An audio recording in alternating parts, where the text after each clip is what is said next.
It's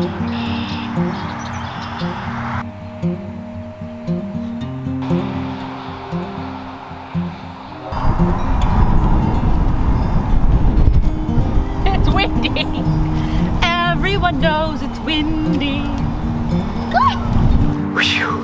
Hi flower friends, it's Nicole from Flower Hill Farm, and it's super windy out. So I'm gonna do my best to take you guys on a little bit of an early spring tour. Now this tour is not gonna be full of beautiful blooms and blossoms and flowers and all that stuff, but it is going to be full of potential. They're future flowers. They are the direct result of hundreds of hours of hard work that I put in last year and the year before. I've got perennials poking their heads up. I've got all the bulbs coming up that I planted last year. I can't wait, I'm so excited. However, there is some loss. Not everything made it. We'll take a moment to say goodbye to those plants. Let's go.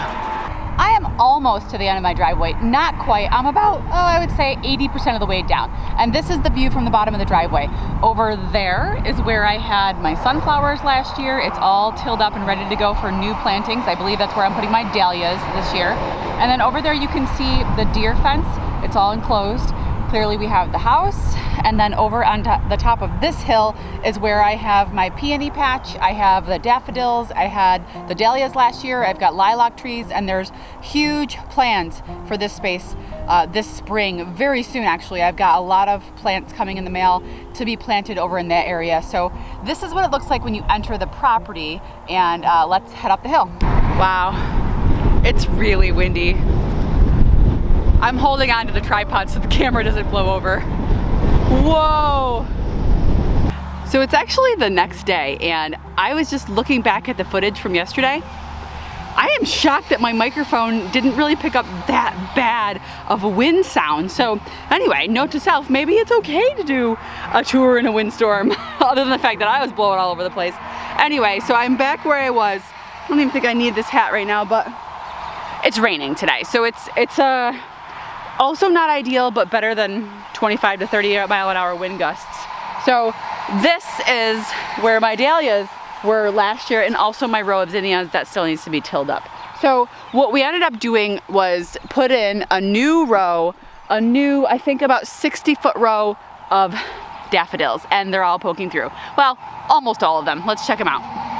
So I actually did not film this row going in because it happened the weekend that my cousin's house next door burned down, and we were just frantic trying to get everything out of the house that we could salvage. And then so my mother and father-in-law came over, and we just quickly as we could, we put everything in the ground. But I have 1, 2, 3, 4, 5, I believe 5 different types of daffodils, and these are all double daffodils. And in the middle there, Sunflower Steve sent me an Eryngium. Oh, it's a rattlesnake master, that's what it is. He sent me a rattlesnake master, and he also sent me a yellow baptisia. So I have, in the middle right here, those things right here. But the rest of it, daffodils, they're coming up. I'm so excited. But these ones aren't even the best. Rain's not too bad right now. This is the second 60-foot row, and this is just daffodils. There's a bunch of double daffodils. There's trumpet daffodils in here. It goes all the way down to here. So from here towards the camera, these are all new daffodils. And it's funny because I also have some tulips coming up. Apparently I missed a few bulbs when I was pulling them up last year. So this section behind me, this is gonna be my first batch of daffodils to bloom, and a lot of these are the trumpet variety, and we actually mulched these with leaves like last fall when, I mean, we've got the maples around the house, so if you pull these back you can see there are so many, I mean there's thousands of them in here. I'm not going to do that because we have a couple of cooler nights coming up, and I don't know if you could see that, but these already have their buds. Do you want to know what my absolute favorite part about this section is? I did nothing last year. All of this work was done 2 years ago. Daffodils, yes. Okay, for some perspective, this is the original set of daffodils. These are the new ones. And then way on the other side, that's the second set. So the first set of daffodils that I sent you, which was the second set that I planted. So anyway, we got some noisy chickens over here. And guess who it is? Yeah, the main culprit.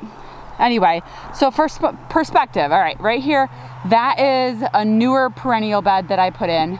And then you pan, there's some garbage on the ground because I don't pick up my mess sometimes. And you pan more, we've got the daffodil bed. And then right here, that is the peony patch. All the peonies are right there. This is the row of ranunculus that I planted the other day. So for the most part, I planted batches of 25 when it came to peonies because that's how a lot of wholesalers sell them. So when I ordered from Ed Nieglockner a couple of years ago and put the first ones in the ground, they were boxes of 25 each. And that's actually how I ordered from a couple of different wholesalers. So there is 1, 2, 3, 4 here. There are 4 original rows. And then these 6-foot wide strips that are newer, I put those in last fall. And there's also another 1, 2, 3, 4. There's also another 4 rows of peonies right over there. So there are so many rows of peonies and they're all coming up, all poking up out of the ground. I'm so excited. I'm actually most excited to see what my older plants are gonna do this year because a lot of them did have a bloom or two last year. I'm dying to know what they're gonna do. So excited. So it might not look to you like there are actual rows here. There actually is landscape cloth here. It's covered with wood chips. So the original ones we covered with wood chips, and we probably will do that to the second set as well. These new 6-foot wide strips because it looks nicer, it looks more natural, and it kind of hides the look of the plasticky landscape cloth. Now if you do use landscape cloth, make sure you come and check because you can see that peony is popping up awfully close to this landscape fabric. So I'll come in here and I'll cut another section out because I don't want it to die because it can't get up through the fabric. So I'll definitely cut out a hole. And I probably had to do that on maybe 10%. They kind of just grow up where they want to and just check underneath the landscape cloth to make sure nothing's struggling to get through. So these are actually weeds that I didn't remove from last year. It looks like a horrible mess, but really it just comes right up. And I'll probably do that, but also it's like mulch, so I don't know, but you can see the peony's not struggling at all. It's coming up. Oh, look, there's another baby right there. Get back in. I actually don't mind leaving the mulch over top of them. So just beyond the peonies, this is a row I call Lilac Lane. So those are 1, 2, 3, 4, 5, 6, 12, I think 12 or 13 lilac plants that I got on clearance for $3 each at Walmart or something ridiculous. And they've actually doubled in height since I put them in. Let's get a little closer zoom. Well, you know, they're only, I would say, 3 feet tall right now. So, you know, but they're growing and they have buds and that's a great thing. Now we're going to go pan you over to, let's go to the perennial bed. Okay, a little bit of a pit stop. Get it? A pit stop. Anyway, I have this right here I totally forgot about. So this is one of those giant gladiator alliums, you know, the big purple basketball ones. I'm so excited. I have not gotten it to bloom yet. I think it kind of rotted last year and it grew like 18 inches tall and then died back. So we'll see. I hope it actually blooms this year. This is a bit ironic because I was just telling Erin from The Impatient Gardener that I didn't have, my Gloria the Snow wasn't up yet and it's poking up through. Oh my goodness. Okay, there's not much to see right here yet because they're just starting to come up and they look like grass, but these right here are my regular alliums, just like the drumstick alliums. And then right here I have the Gloria the Snow, which is it's always the first sign of spring for me that the rain's getting a little heavier now. I might have to go put my hat on. And then we have some foxglove in here that was planted last year, so I should get some blooms. It's hard to see them. There are some foxglove. There's 2 there. There's another one here.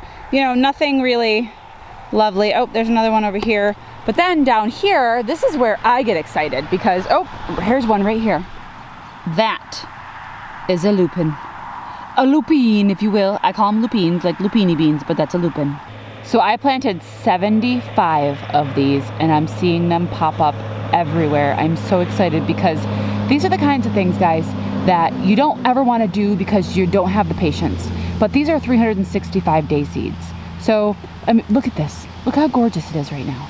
I'm just in love. I'm in love with it. So I planted these last year. They came up, they grew 5-6 inches tall, and then they just died, you know. And then this year they're gonna come up and they're gonna bloom and they're gonna be amazing. And well worth the wait. This right here, you can't see anything. You know why? Because there's nothing there. Because this is where I attempted to do cool flowers with snapdragons and they all died. Oh well, let's have a moment of silence for my ivory snapdragons. This, ladies and gentlemen, is garlic. This is the garlic that I planted from my mom's garlic and my stepdad, they gave me garlic. Speaking of my mom, this is all the sedum that I went to their house and I split their sedum. I've got to cut back the tops. But now we have baby sedums everywhere from my mom's plant and I'm so thankful. I'm getting kind of shaky here, but these are all of the other alliums, the little tiny alliums. There are 1,000 of them and they're planted all the way around there. And then again, let me step the other way. All the way up until the garlic. And then, friends, these are all of the gorgeous things that are gonna blow your mind. These are the hyacinth bulbs that made my face break out, and I'm so excited to see all of them. It looks like we have 100% success rate, so that means 250 of these hyacinths. This is the row where I planted all of those bearded irises, and I would say about half of them died. I think it was too wet here for them, but I do have green on about half of them, so I'm still hopeful, but I might have to move them from this spot. I might not have good enough drainage here. In the middle here are the 1,000 Dutch iris bulbs that I planted, and they're coming up fantastically. I can't wait. These are one of the early bloomers for me. I should have them by the end of June. It's really starting to rain. Tulips! I have 5 rows of tulips totaling 2,900 bulbs. I don't know why I didn't get 3,000, but I got 2,900 bulbs. Oh, you know what? I think one of my orders it didn't come. Anyway, so they're all obviously at different stages of growth because I have early tulips, early tulips, early mid tulips, early late tulips, mid early, mid late, late early, late, the latest. All of those different kinds of tulips you can get, and I do that so I have several weeks of blooms. They look so good.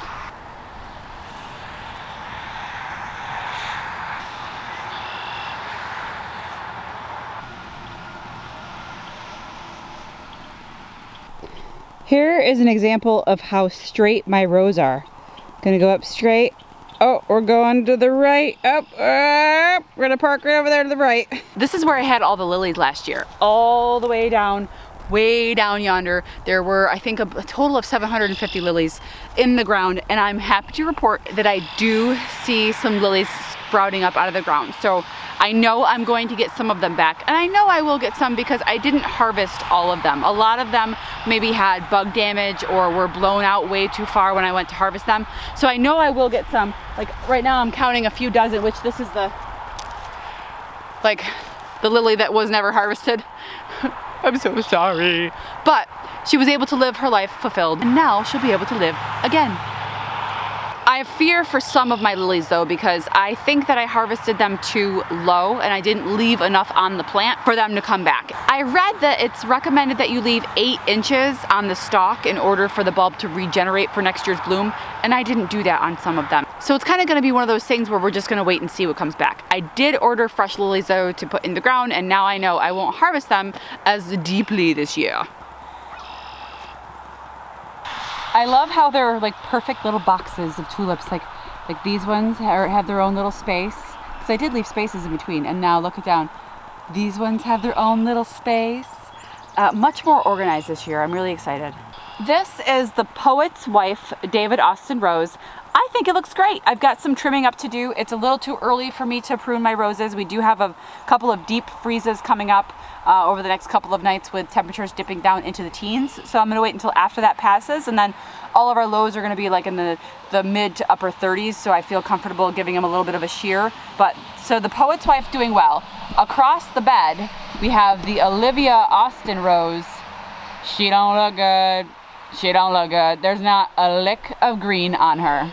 Over here in this little raised bed, it's hard to see, but I do have, who is this? I have the Queen of Sweden. She looks great, all budded up, does need a little bit of a prune. And then on the other side of the bed is the one that's doing the best. This is Lady of Shalott, and oh my gosh, I just think it's just put off so many new branches. It does need a little bit of a pruning, but the buds are beautiful on it. It looks really good. This is I was trying to grow hops in here. I don't think it worked out. I was just keeping it over here, but anyway, the roses, the good thing about David Austin roses is that they have a 5-year warranty when you buy from the company. So that Olivia Rose Austin Rose,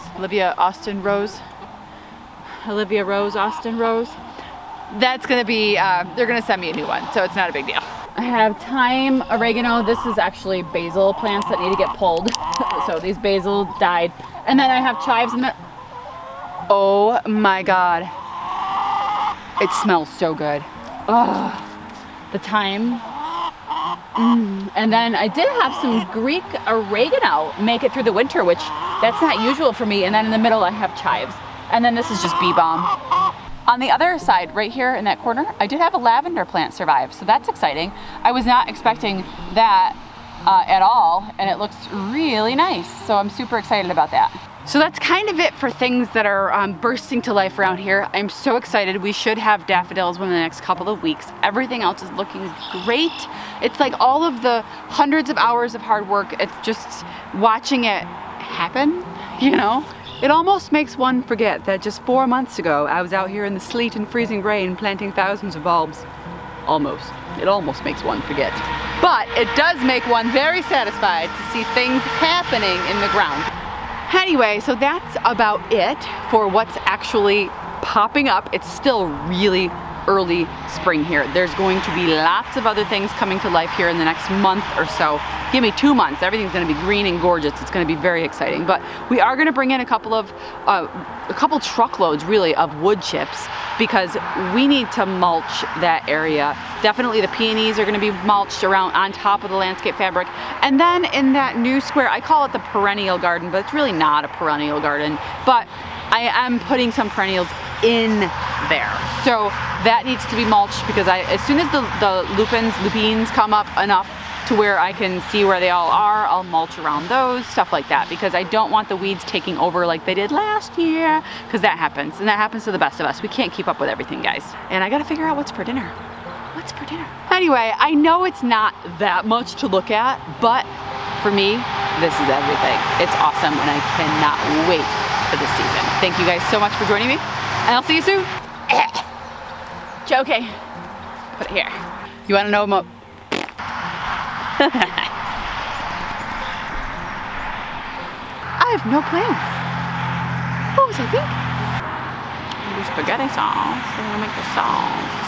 Macaroni and cheese. Ham? I could take ham out. That doesn't take long to thaw. Hey, Brad Pitt! Where's Brad Pitt?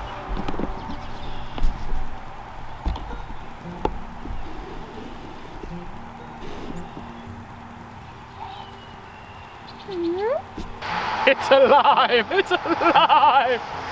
Oh God!